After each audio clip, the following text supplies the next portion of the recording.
Now, you do know what if you're two shall become one flesh means for a man and a woman, and even in Eden, right? So, are you pretending, all right, that after they were made from the form of God, right, into two, sure, one had the original form in a way, but the female had to be taken out of him by bone and flesh. Wouldn't that mean an extra floating rib, right? Two on both sides like normal, right? Right. Okay, metaphorically or literally, right? That's what you're talking about if you remove bone and flesh, right? From the first human being's form, right? And making into two, or her into two, or it into two, right? From one. Why one? That he may seek a godly seed, right? Yes. And then two. Now, if Satan was still one, though, right? When they were with him, right? Because he hid behind the tree and was a rat or something. Get it? What part of the male anatomy or hermaphrodites of melody would look like a serpent anyway? The penis, right? And see, he don't have testicles but a vagina underneath, right? So yeah, he would think it was some kind of serpent, even when having sex with him. If that is what Moses meant when he wrote it the way he did, probably. Now, I'm trying to figure out what he meant, okay? And what the story was really saying because of parables in the Bible. Parables have two meanings. One appears apparent, the other one is an underlying message with something deeper if you really pay attention to it, but you got to pay attention to the whole story to figure out what it's really saying. And the Gnostics were on to something. They were talking about Nos, okay, doing Adam like a boy. Now back then, that meant something, right?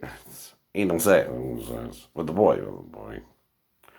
The Greeks were rumored to be into that. I'm not saying they are. I'm not saying they weren't, but that's what the rumor was, right?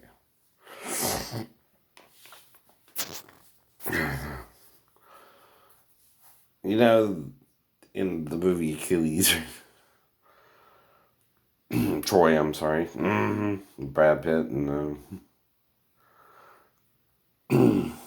all that.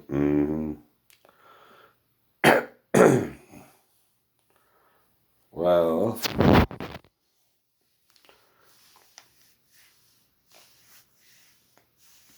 it's just rumor. We don't know, right? Like I said, right?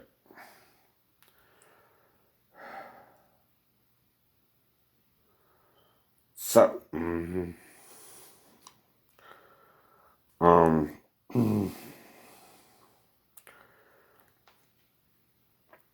anyway,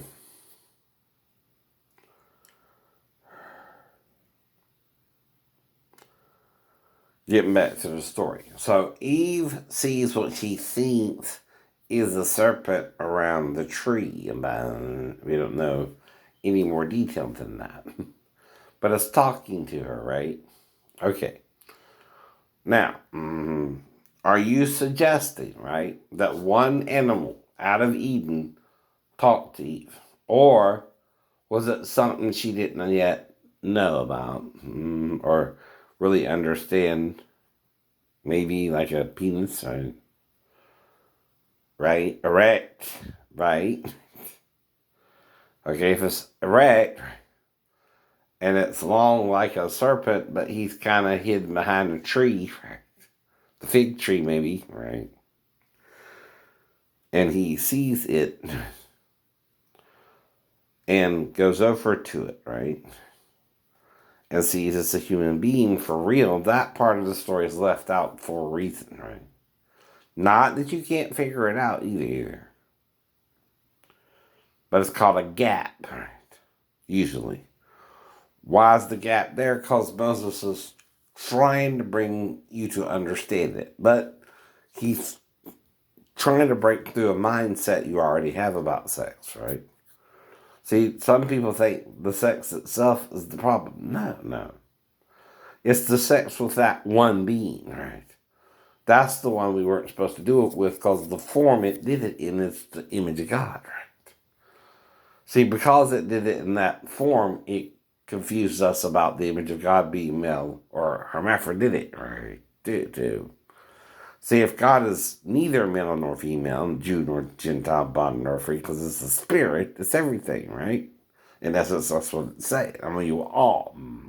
I'm not more in the Jew or the Gentile or the bond or the free or the male and the female. I mean, you all. And you're all one in who? Christ Jesus. Christ Jesus. Or any hermaphrodite. Really, technically, yeah. That's what I'm trying to bring you to understand, right? I know it's going to be an uphill battle going in, Poe, right? Whether you believe me or not. But Moses is trying to tell you something about what he thinks happened in Eden because of how people were acting in Egypt around his time too, right? He knows something's influencing us both ways, positively and negatively, right? And he, in a way, is the first pioneer into bringing us out of that problem, right?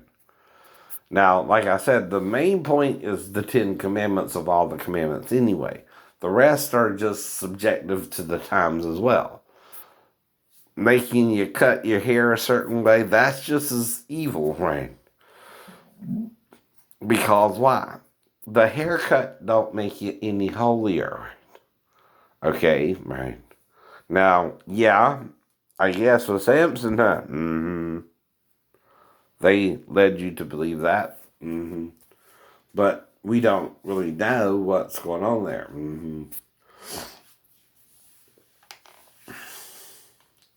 So if you tell someone their strength is in their hair and they believe you, and some spirit comes upon them when they had it long, right? And then you cut it suddenly, he's going to think, what? My strength is left me anyway. Right. That's the point about mind over matter anyway, right? If you're told your long hair is your source of strength, right? And you doing all these bold acts, right? Up till you cut your hair, that's mind over matter too, right? You believe you can because you were told you can. And then you're doing things other men never seen before too. Like killing the soldiers with the ass of a jaw, the bone of the ass, right? But he's also not supposed to touch any dead thing, right? But see, the thing about bone of an ass, right, is it depends on what part of the ass, right? And how old the bone is, right? See, things, when they decay to a point, right? See, technically, if the bone was a dry bone, right, that's different than one with, say, meat on it, right? Or muscle. Right. Now, you're saved by grace, though, through faith, not of works, lest any man should boast. What does that mean? Why did Paul say that, right? Because, see, some people in the Bible didn't do things traditionally, like Solomon having 1,000 wives and the first king we know of in ancient history to have a harem of more than 300 women, plus their attendants, right? Plus, right? The Queen of Sheba, baby, so that would be 1,001. I guess, right? You know what I mean, right? I don't think she was really included in that 1,000 number, right? But whatever. But why was Solomon rumored to have done that, right? Or said to have done all that, right? Because he could, right? too. If you're the king and you're getting along good with your subjects, well, you can have 1,000 women, you know what I mean? Now, like Wilt Chamberlain had rumored around 10,000, right? Damn. He's busy, man. One of them, one of the basketball players, anyway. He's a real James Bond, ain't he? And then I heard Fidel Castro, though he's a dictator, had 35,000 women in it. What the hell? That's a busy man. Yeah, well, that would be more rape because he's a dictator, right? They can't refuse him either. Any pretty woman he sees, he can fuck. Why it's a physical thing, right? See, the choice is the female's in my mind, right? The female has to show an attractiveness or insensitiveness to me and be with me, right? Right. That's all. That's all. But that's any female, right? Can do that, right? Now, all men think of that because of Solomon. Hello? And harems. See, we've heard of those things, right? Even Bugs Bunny, right? Has one where they're over in the Middle East, right? I know. And stuff like that. They got all kind of weird cartoons out there. But anyway, we've all heard of harems and stuff like that, right? Growing up. Even Sinbad, right? And movies like that, right? So some men are allowed more than one life, right? But other men aren't comfortable and they want to just have fun. You see what I mean? Right? That's what the disciples were trying to do. See, they acted like, because Jesus was androgynous, right? They had to marry one woman. That's not what that means either. See, they're oversimplifying it, right? Right. But Jesus might have had 8 women, plus Mary Magdalene, or the woman brought to him to see if she committed adultery against him because she was his wife. So you're forgetting the crime of adultery don't involve anyone else but someone's wife in Judaism, right? You can't bring some strange woman to Jesus, even if she's the local prostitute, right? Because that ain't his business, right? Now, remember one guy came to Jesus having a problem with his brother, and he said, "Who made me a judge over you?" Right? He wouldn't have done the same thing if that wasn't his wife as well. Right. See what I mean? No.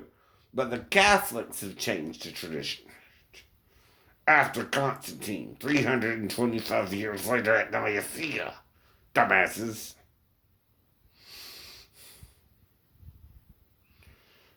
Jackasses, I should say. Stubborn mules of men, not men. Who don't know the Lord also might have had the woman at the well. They don't get the parable either. And they don't get why he said that he does sin gets the first stone, huh? And he's supposed to have 7 in addition to a wife, right? Because Moses had a wife too, fool. The Ethiopian woman who Aaron and what's her name? Miriam withstood him against, right? Moses was married to an Ethiopian woman, right? But he's rumored to be from Egyptian, but could they be a lighter shade of skin color to each other too, right? You know, people are touchy about that thing. But you know, if she's Ethiopian, she's probably darker than Moses, right? See, some people look at skin color. But like I told you, like Ashley from WJCL has kind of a cherubic type face, right? You know, not saying Victoria don't either, but still. I don't know either one of them, but it's the point about, you know, if you have an, you know, an angelic looking face and you're what? African American, that's not the problem, right? Mm-hmm. Well, am I looking for sex or someone who wants to be with me as I want to be with a woman who's single right now, right? You see what I mean, right? And you can tell if someone's holding off. Because, see, I try to send out a vibe of unconditional love towards everyone first, right? But to actually be interested in someone, it has to be a female reciprocating that love, right? Or that desire. Mm-hmm. Now, when I was doing the nail job, though, I felt as if the female was responding sexually to me and was getting wet. I don't know, right? I'm not saying she was. I'm not saying she wasn't. But the other women could have been teasing her in Vietnamese, and I don't know Vietnamese. But I asked her, is her God's name, is it Tien, right? However, the hour spread into an hour there, Tien. Or Tien, right? Whatever it is, right? It had to do with that. After that, I don't know what happened. Right? Off and on, probably too. Until it went over an hour and 40 minutes. when I finally got out of the salon. And I missed my movie somehow and had to catch a 4:45 showing of another movie, right? And I went in there a little round two, to catch a 3 o'clock show, right? Hello. Wasn't no more than 2:10, because why? You can do the salon job and then go see the movie, right? That's why I went. I also ate at the Mexican restaurant down the road. But someone's talking to them like I'm trying to fuck them all when I'm just looking for a wife. See, that could be an ex. Like Chyna, who started all this shit with the shipmates and not believing her boyfriend over them, who was just sitting in her Bible studies. Whereas they were probably saying sick shit to her to make her think it was me in an anonymous letter that no one can trace back to me except for the signature at the bottom, right? And they got the red tags from when you have to do the red tags. So no. All you can do is throw them in the trash when you're done anyway. So they can't forge my signature, huh? Mm-hmm. Never heard of that, huh? And there's no typos, right? Zero. There are no typos. I didn't write it down. I know I did. I know I did. I'm not that well of a typist. I never have been. Right? I ain't saying I can't improve from now, right? Right. That I ain't working on it, right? Because I'm trying to become a PT, right? But I'm still not as good as the person who probably actually typed the letters, if it is who I think it is. The pale guy from with black hair with blue eyes. I don't remember his name at the moment. In our division, who was supposed to be typing up Lieutenant Gisborne's reports and all that. And then probably the ensigns who got there after Lieutenant Gisborne had transfer out. Now, I can't blame him, right? Though he knew about Ben and our problems, he was trying to work it out with both of us. But see, when you're in the enlistment and he's an officer, he can't really do much about it unless he penalizes Ben for repeating the offense, and we didn't get into another fight. But he also ostracized me, and then they put me under King, who got electrocuted, and like I said, it went from bad to worse. And then they put me in the head cleaning the fucking toilets for about a year. That was around the whole year of 92, I guess, right? And then in 93, they stuck me on the 12 to 4 watches, right? So I was a little sleep deprived there too, Sheena.